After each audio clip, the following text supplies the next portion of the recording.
এই মুহূর্তে রয়েছে ডাম্পিং গ্রাউন্ড এলাকায়, যেখানে একটি অজগর সাপ দেখতে পাওয়া যায় চাঞ্চল্য ছাড়া এলাকায়, এবং দেখতেই পাচ্ছেন 7 থেকে 8 ফিটের সেই সাপটি। এবং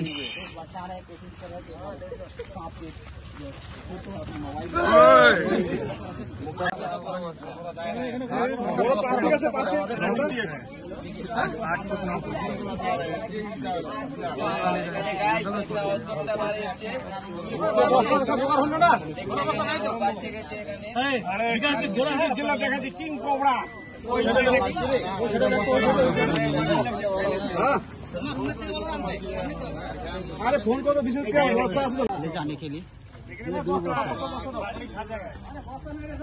কি দৌড়ি ছোট বস্তা কি হবে না তো বড় বস্তা না একবার চেষ্টা করলে তোমার হাত ভাঙিয়ে দিবে।